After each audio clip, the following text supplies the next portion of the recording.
Good morning दोस्तों, स्वागत है आपका हमारे YouTube channel English with Mohammad Kadir में। और आज मैं एक्सप्लेन करने जा रहा हूँ क्लास 11 की हॉर्नेबल बुक का चैप्टर नंबर 5, जिसका नाम है the ailing planet, the green movement's role. So well guys, जैसे कि आप लोग को पता है कि द एलिंग प्लानट का मतलब होता है एक बीमार ग्रह, ठीक है। और इस को लिखा हुआ है नानी पालखीवाला के द्वारा। For your kind information guys, I would like to inform you this is an article, not a story nor a novel।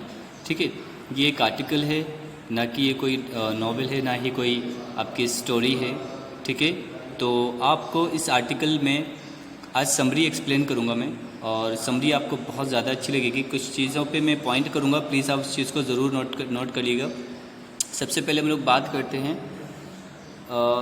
आपका ये जो एक आर्टिकल है, this is your article, this you always remember, ठीक है, जो कि लिखा गया है नानी पालखीवाला के द्वारा। अब कहाँ लिखा गया था? ये पब्लिश्ड हुआ था द इंडियन एक्सप्रेस न्यूज़पेपर में, ठीक। अब उसके बाद कब हुआ था, ये कब लिखा गया था? यानी कि 24 नवंबर 1994। ये बात आपको याद रखनी है। फिर से बता देते हैं, ये एक आर्टिकल है और इस आर्टिकल को लिखा हुआ है नानी पालखीवाला ने, और ठीक है। और इसको पब्लिश कब किया गया था? इसको पब्लिश किया गया था 24 नवंबर 1994 को, ठीक है। और इसमें ऐसा क्या था? इसमें इश्यूज़ थे हमारे अर्थ की जो हेल्थ ऑफ अर्थ है ना, वो डिक्लाइन हो रही थी। डिक्लाइन यानी कि उसकी हालत कमज़ोर होती जा रही थी, दिन पे दिन गिरती जा रही थी, ठीक है। तो क्या उसमें रिलेवेंस आए, ठीक है, इसके बारे में हम इसमें बात करेंगे। क्योंकि आप लोग को पता है गाइस कि किस तरह से हमारी जो पृथ्वी है, पृथ्वी की जो हेल्थ है किस तरह से गिरती जा रही है, क्योंकि ये भी एक लिविंग ऑर्गेनिज्म में माना जाता है, ठीक है। और ये कह पाना मतलब बड़ा मुश्किल होगा कि विदाउट इन्वॉल्वमेंट, ठीक है, without involvement we are safe. I want say this all. मैं तो ये नहीं कहूँगा कि बिना इन्वॉल्वमेंट के हम लोग सेफ़ हैं, नहीं है। जिस तरह से हम लोग देख रहे हैं कि पृथ्वी से दिन पे दिन जो आपकी कमियाँ हो रही हैं, क्या कमियाँ हो रही हैं? जैसे डिफॉरेस्टेशन हो रहा है पृथ्वी पर। जब आज से इसमें लिखा गया कि जब ये कहानी को जो पब्लिश किया गया था, ठीक है, इसमें बताया 1994 को, लेकिन यहाँ पे बताया कि 25 ईयर्स पहले, यानी कि इन 1972, ठीक है। तो 1972 आपको याद रखना है, ये पॉइंट आपको याद रखना है कि 1972 में कि सबसे ज़्यादा जागरूक, ठीक है, लोग, जिनको हम लोग बोलते हैं world's first nationwide green party, जिसको हम लोग ने जिसको हेल्ड किया था न्यूजीलैंड के लोगों ने। एक यहाँ पर न्यूजीलैंड में एक पार्टी हेल्ड हुई थी, जिसमें डिस्कस किया गया था कि हमें किस तरह से जो पृथ्वी की जो हेल्थ है, जो दिन पे दिन गिरती जा रही है, उसको किस तरह से कंट्रोल करना है, ठीक है। सबसे पहले न्यूजीलैंड के लोगों ने इसको आगे बढ़ावा दिया था, ठीक है। अब आगे बात करते हैं कि अब हम लोग एक ऐसे माहौल में शिफ्ट हो गए। पहले हम लोग क्या करते, हम लोग पहले पृथ्वी को क्या समझ रहे थे? एक मशीन समझ रहे थे, ठीक है। हॉलिस्टिक इकोलॉजिकल व्यूज़ से हम लोग पृथ्वी को में देखना चाहिए, और हम लोग उसको किस व्यू से देख रहे थे? उसको मैकेनिस्टिक एक व्यू से देख रहे थे। मैकेन यानी कि वो मशीन है, उसको चाहे जितना खोदो, उसमें पेड़ को काटो, उसके पहाड़ों को काटो, उसके साथ खिलवाड़ करो, ये सारा काम हम लोग कर रहे थे। बल्कि अब हम लोग को जब से ये पता चला है, तो बहुत से लोग क्या कर रहे हैं, इसके लिए जागरूक हो गए कि डिफॉरेस्टेशन को कम कर रहे हैं वो लोग, ठीक है। और पेड़ों का जो काटना वो कम हो रहा है, ठीक है। और बहुत से पहाड़ वगैरह हैं, जो हमारा नेचुरल चीज़ है जो पृथ्वी में है। पृथ्वी को एक क्या बोला गया? एक लिविंग ऑर्गेनिज्म बोला गया। क्यों? क्योंकि इस पे पेड़ पौधे भी उगते हैं, ठीक है। और इसमें जो स्पीसीज़ वगैरह हैं, स्पीसीज़ जो हैं वो भी हैं। अगर पृथ्वी से सारी स्पीसीज़ गायब हो जाएंगी तो फिर पृथ्वी कहाँ रहेगी, है ना। फॉर एग्ज़ाम्पल मैं आपको बहुत अच्छा एग्जांपल दूं कि अगर suppose you have hair on your head, अगर आप लोग के सिर पे बाल नहीं होंगे तो वो आपका जो सिर कैसा लगेगा? It will look so odd, Beldih type का लगेगा, नहीं लगेगा? तो पृथ्वी की भी कंडीशन हम लोग कहीं ना कहीं ऐसे करने जा रहे थे जो कि हम लोग के लिए बहुत ही असहनीय था, बहुत ही दर्दनाक था। सो इसीलिए हम आपको बता रहे हैं इसका एक समरी। तो जैसे कि आप लोग ने समझ लिया है कि हॉलिस्टिक एंड इकोलॉजिकल व्यूज़ जो होता है ये थोड़ा अलग होता है और मैकेनिकल व्यूज़ से हम लोग ने इसको देखा था। अब आगे बात करते हैं गाइस। तो गाइस इसमें जो एक कोपर्निकस है जो कि एक रेवोल्यूशनरी भी थे, उन्होंने लिखा हुआ है कि क्या लिखा हुआ है, लेट्स सी, ये हम आपको अंडरलाइन करके बताते हैं। ठीक है, उन्होंने लिखा है, कोपर्निकस ने लिखा है, who taught mankind in the 16th century, okay, that the earth and the, ठीक है, एंड द ह्यूमन, ठीक है, and the other planets revolve around the sun. यानी कि उन्होंने बताया 16th सेंचुरी में कि पृथ्वी है और पृथ्वी के जो प्लैनेट्स है वो सूरज के चारों ओर घूमते हैं। और यही ह्यूमन की हिस्ट्री थी कि there is growing worldwide consciousness that the earth itself is a living organism.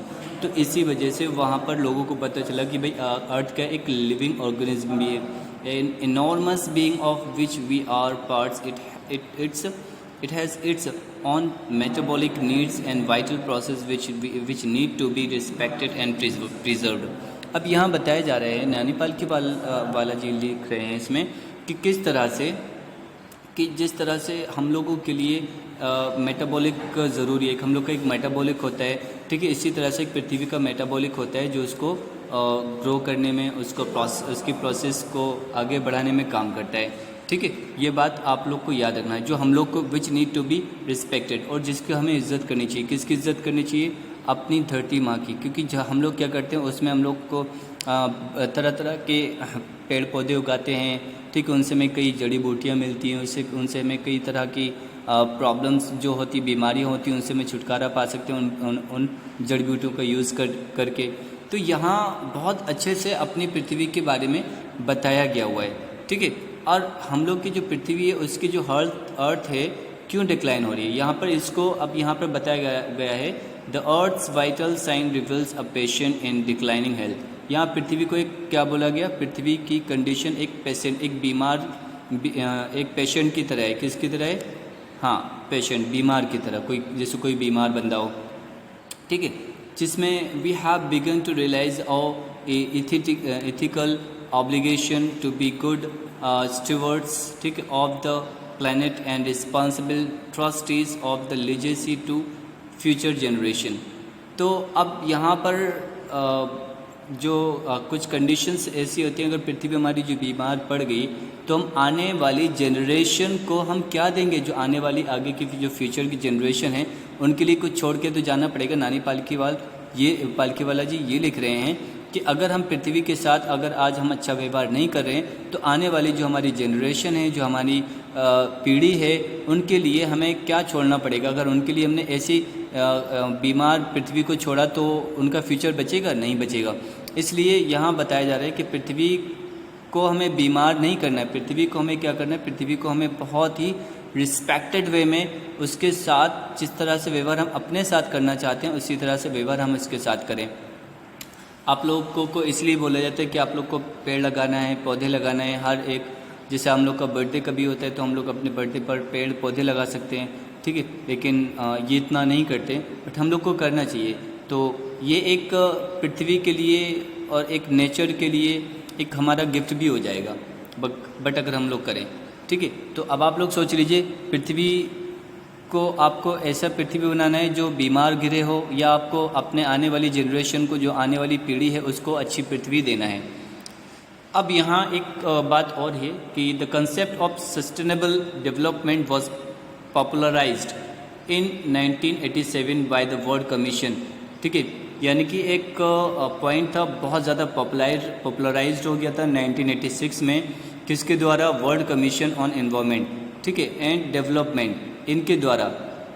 In its report it defined the ideas. इनकी रिपोर्ट में इन्होंने आइडियाज़ को डिफ़ाइन किया था कि अगर जो डेवलपमेंट्स हो रहे हैं, ठीक है, और डेवलपमेंट्स आज हमारी नीड्स को कंप्लीट कर रहे हैं, ठीक है, क्या करें, कंप्लीट कर रहे हैं without compromising the ability of future generation to meet their needs, ठीक है।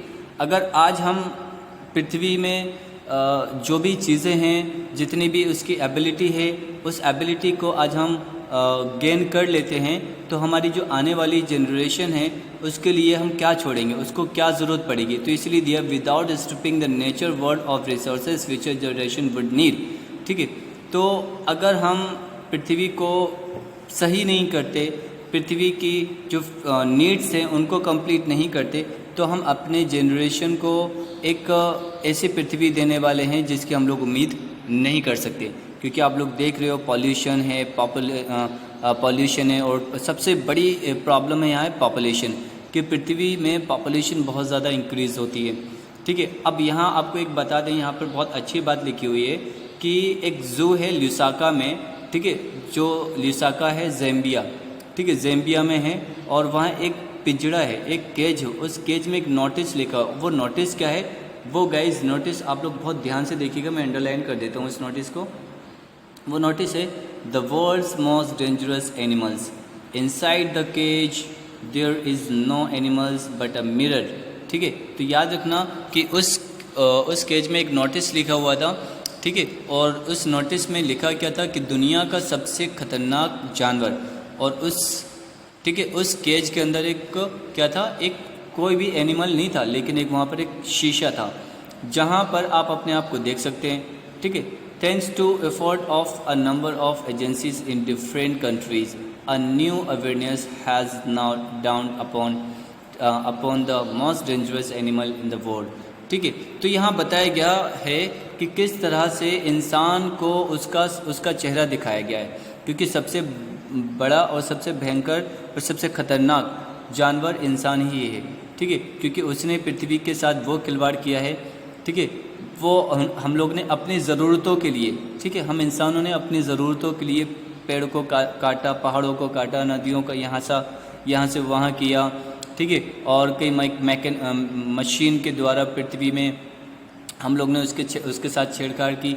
तो ये सारा काम बहुत ज़्यादा हो गया, इसीलिए इंसान को क्या बोला गया, सबसे बड़ा एक बहुत ख़तरनाक जानवर बोला गया है। और ये कहाँ लिखा था, एक ज़ू जो कि ल्यूसाका ज़ैम्बिया में है, वहाँ लिखा हुआ था। ये बात आपको बस बहुत अच्छे से याद रखनी है गाइस।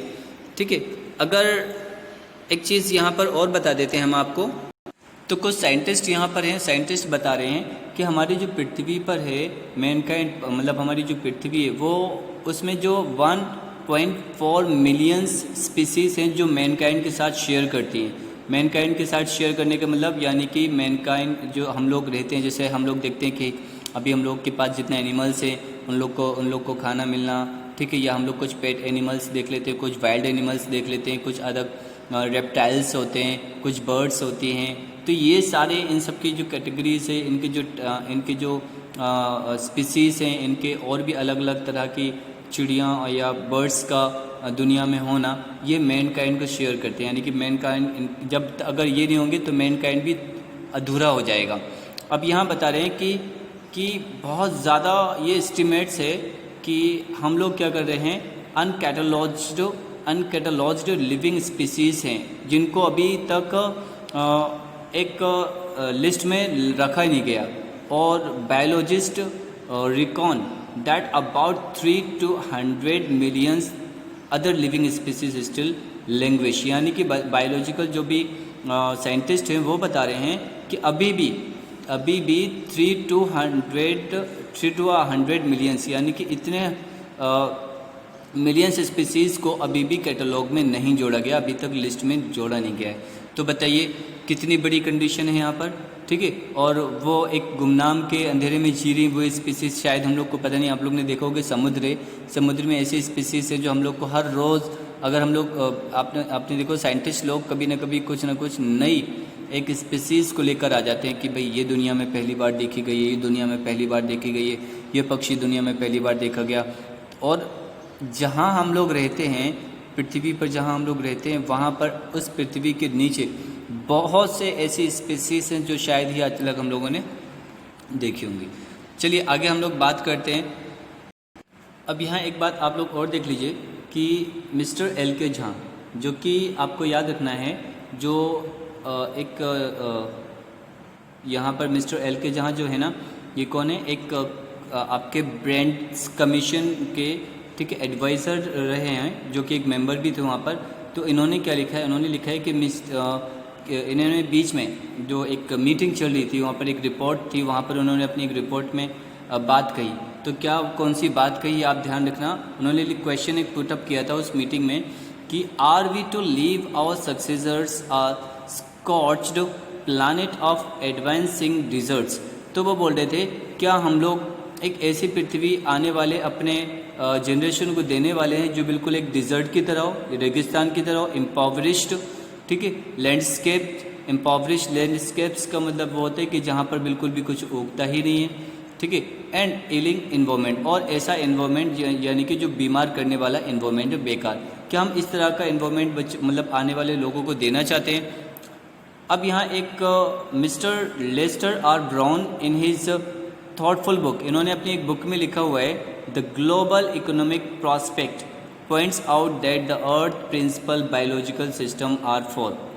इन्होंने बोला कि जो हमारा जो ग्लोबल इकोनॉमिक प्रॉस्पेक्ट है, जिससे हम लोग अपना जिसको हम लोग मनी बोलते हैं, पैसा वगैरह यूज़ करते हैं उसमें, ठीक है। अब ये क्या है, जैसे मान लीजिए हमारी 4 चीज़ें पृथ्वी पर, जो पूरी दुनिया में जो 4 चीज़ें बहुत ज़्यादा इंपॉर्टेंट है, एक fisheries, forest, grasslands and croplands. ये बात आप लोग को याद रखनी है, ठीक है। तो मिस्टर लेस्टर आर ब्राउन ने अपनी किताब में लिखा है बहुत अच्छे तरीके से कि दुनिया में 4 चीज़ें जो हैं पृथ्वी के सिद्धांत को, पृथ्वी के इकोनॉमिक्स फैक्टर को बहुत स्ट्रॉन्ग बनाती हैं। वो सबसे पहले है फिशरीज़ है, फॉरेस्ट है, ग्रासलैंड्स है एंड क्रॉपलैंड्स हो गई हैं, ये सारी चीज़ें, and they form the foundation of the global economic system. और यही पूरे इकोनॉमिक के एक खंभे को बिल्कुल संभाले हुए हैं ये 4 चीज़ें। अगर ये 4 चीज़ें सही नहीं होंगी तो हमारा जो इकोनॉमिक है वो गिर जाएगा, वो बेकार हो जाएगा, ठीक है। अब इसमें एक बात और बताई गई है कि अगर हम बात देखें एक कम्युनिकेशन के तरीके से, अगर हम आपको एक बात बता देते हैं कि फ़िशरीज़, आप लोग देख रहे हो कि फ़िशरीज़ से हम लोग को क्या मिलता है, हम लोग को कैल्शियम या विटामिन्स ज़्यादा मिलते हैं, ठीक है। तो आप लोग इतना समझ सकते हैं कि जब फिशरीज़ से हम लोग को विटामिन्स मिलते हैं या प्रोटीन या कैल्शियम वगैरह मिलता है, तो इसमें क्या होता है, हम लोग उसको ज़्यादा से ज़्यादा यूज़ करते हैं, और जब हम ज़्यादा से ज़्यादा यूज़ करते हैं तो वो धीरे धीरे अपनी जो फ़िश होती है, फ़िश क्या होती है, एकदम कम होती जाती है। यहाँ थोड़ा सा मैं एक बार एक्सप्लेन कर देता हूँ तो ताकि आपको बहुत अच्छे से समझ में आ जाए ये पूरा पैराग्राफ। अब यहाँ से देखते हैं, in addition to supplying of food these 4 system provide virtually all the raw material for industry except minerals and petroleum derived synthetics. बता रहे हैं कि ये सारी जो चीज़ें हैं जो हम लोग ने 4 चीज़ 4 जैसे फिशरीज़ हो गई, ग्रासलैंड्स हो गया, ठीक है, और आपका जैसे फिशरीज़ हो गया, फॉरेस्ट हो गया, ग्रासलैंड्स हो गया एंड क्रॉप्सलैंड हो गया। तो ये सारी चीज़ें बहुत ज़्यादा इम्पॉर्टेंट है, ठीक है, क्योंकि ये हमारे लिए एक इकोनॉमिक्स का एक खंभा है। यानी कि अगर ये नहीं होगा तो आप लोग देखते होंगे कि कोई भी छत नीचे गिर सकती है आराम से, अगर ये थोड़ा सा डगमगाया। अगर हमारे कंट्री, यानी कि हमारे कंट्री तो छोड़ो, हमारे वर्ल्ड में अगर इन चीज़ों की कमी हुई तो पूरी वर्ल्ड में प्रॉब्लम क्रिएट हो जाएंगी। आगे बात करते हैं। In large areas of world human claims on these systems are reaching an unsustainable level, a point where their productivity is being impaired. When this happens, fisheries collapse, forest disappear, ठीक है, grasslands। तो यहाँ पे बता रहे हैं कि जिस तरह से इनका यूज़ किया जा रहा है, इस तरह से तो ये फिशरीज़ हैं बिल्कुल क्या हो जाएंगी, कोलैप्स्ड हो जाएंगी, ठीक है। यहाँ बता रहे हैं कि व्हाट दिस हैपन, अगर इस तरह से हुआ कि लोगों ने इसका यूज़ करना ज़्यादा अपने फ़ायदे के लिए यूज़ करना शुरू कर दिया, जैसे जंगल में लकड़ियाँ काटना शुरू कर दी, फ़िश को ज़्यादा उन्होंने विटामिन के लिए उसको यूज़ करना शुरू कर दिया, या भी कोई कैल्शियम के लिए उसको यूज़ करना शुरू कर दिया। ग्रासलैंड्स में मकान बनाना शुरू कर दिए। आप लोग ने देखोगे कि बहुत बड़े खेत होते हैं, बहुत से लोग खेत को बेच देते हैं और वहाँ पर क्या कर देते हैं, मकान बनाने लगते हैं, इंडस्ट्रीज़ बनाने लगते हैं, जिससे पॉल्यूशन बहुत ज़्यादा इंक्रीज़ होती है। तो इसमें ये लिखा जा रहा है, ठीक है, इसमें अपनी बुक में आर ब्राउन जी लिख रहे हैं, क्या लिख रहे हैं कि अगर ऐसा हुआ तो जो आपका जो फिशरीज़ है वो क्या हो जाएंगी, बिल्कुल कोलैप्स्ड हो जाएंगी, ठीक है। और जो फॉरेस्ट हैं, फॉरेस्ट क्या हो जाएंगे, फॉरेस्ट भी डिसअपेयर हो जाएंगे। Grasslands are converted into baron wastelands, ठीक है। जो ग्रासलैंड्स है जहाँ घास फूस उगती है वो बिल्कुल वेस्टलैंड, बेकार ज़मीन बन जाएगी, ठीक है। एंड क्रॉपलैंड्स डिटोरिएट यानी कि वो भी क्रॉपलैंड्स की हो जाएंगी, बर्बाद हो जाएंगी। अब आप लोग देख लीजिए, इतनी बात समझ में आ जाएगी आप लोग को कि फ़िशरीज़ का ज़्यादा यूज़ करने से वो कोलैप्स हो सकती हैं, और फॉरेस्ट को काटने से आप लोगों ने देखा होगा कि हम लोग कुछ फॉरेस्ट ऐसे उनको काट के बिल्कुल एक वहाँ पर रहने लायक एक जगह बना दी गई इंसानों ने, सिर्फ़ और सिर्फ अपने फ़ायदे के लिए। लेकिन वहाँ पर कितना जो जिन पेड़ों से हमें ऑक्सीजन मिलता है और भी हमें कई चीज़ें मिलती हैं जो हमारे हेल्थ के लिए, हमारे लिए बहुत ज़्यादा ज़रूरी रहती हैं, वो सब डिसअपेयर हो जाते हैं उस समय, ठीक है। और ग्रासलैंड्स होती हैं कन्वर्टेड हो जाती हैं बिल्कुल बैरन वेस्टलैंड में। कैसे हो जाती है, जैसे कई खेत वगैरह है तो आपने देखा होगा जहाँ घास वास बहुत ज़्यादा उगती है तो वहाँ पर हम लोग ने मकान लेना शुरू कर दी, बिल्डिंग बनाना शुरू कर दी, तो वहाँ बिल्डिंग जो बनाई है वहाँ पर उसके बाद जो बिल्डिंग वहाँ पे जो बनती है वहाँ दिक्कत ये आ जाती है कि वो जो ज़मीन होती है बिल्कुल वेस्टलैंड हो जाती है, ठीक है। क्यों हो जाती है कि वहाँ पे कोई कंपनीज़ बन गई, कोई केमिकल टाइप की कोई कंपनी बन गई, तो वहाँ पर क्या होगा, वहाँ पे केमिकल की वजह से पॉल्यूशन बहुत ज़्यादा होगा, ठीक है। और जो ज़मीन होगी वो फर्टिलाइज़ की जगह अनफर्टिलाइज हो जाएगी। ये सारी चीज़ें प्रॉब्लम आ जाती हैं। अब यहाँ बात करते हैं in a protein conscious and protein hungry world. ये अब आर ब्राउन लिख रहे हैं कि हमारा जो संसार है वो प्रोटीन का इतना भूखा है, इतनी जो प्रोटीन के इतने ज़्यादा भूखे हैं ये लोग कि local forest are being decimated in order to procure firewood for cooking. इसमें बता रहे हैं कि जो लोकल फॉरेस्ट हैं आजकल हम उनको खाना पकाने के लिए, ठीक है, लकड़ियों को काटना शुरू कर देते हैं।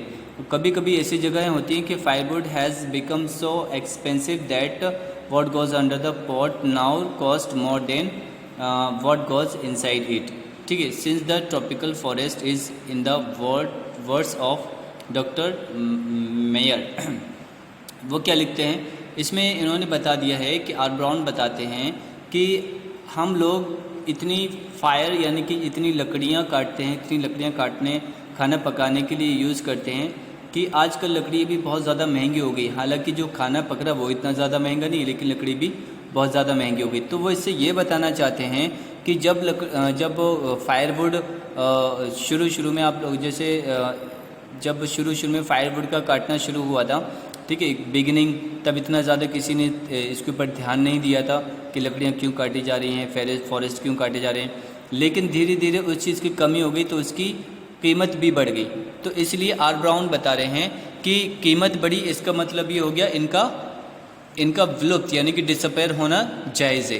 क्योंकि जब कोई चीज़ की किसी चीज़ की कीमत ज़्यादा होने लगती है तो वो क्या करता है, वो धीरे धीरे ख़त्म भी होने लगती है। अब लकड़ियों का आजकल यूज़ करना बड़ा मुश्किल होता है क्योंकि हम लोग जंगल काटते जा रहे हैं, पूरा ज़मीन को बेरन करते जा रहे हैं। ये बात आप लोग को याद रखना है, ठीक है। और यहाँ पर एक डॉक्टर मेयर्स हैं जो कि powerhouse of evolution and several species of life face extension as a result of its destruction, ठीक है, जो कि बता रहे हैं कि हमारे जो स्पीसीज़ की जो लाइफ है, स्पीसीज़ यानी कि जो प्रजातियाँ होती हैं, ठीक है, वो धीरे धीरे क्या कर रहे हैं, बिल्कुल डिस्ट्रक्ट होती जा रही हैं। एक ऐसे मुकाम पर आके खड़े हो गए हैं कि उनका तबाह होना, बर्बाद हो, मतलब डिस्ट्रक्शन हो जाना तय है। क्योंकि अगर हम लोग ने पृथ्वी के साथ अपने जैसा व्यवहार नहीं किया तो हम पृथ्वी को जल्द से जल्द खो ही देंगे। सो गाइज़, ये था हमारा एक छोटा सा एक पार्ट एक्सप्लेनेशन का, और समरी है, बाकी की समरी हम आपको कल एक्सप्लेन कर देंगे। तब तक के लिए have a good day everyone.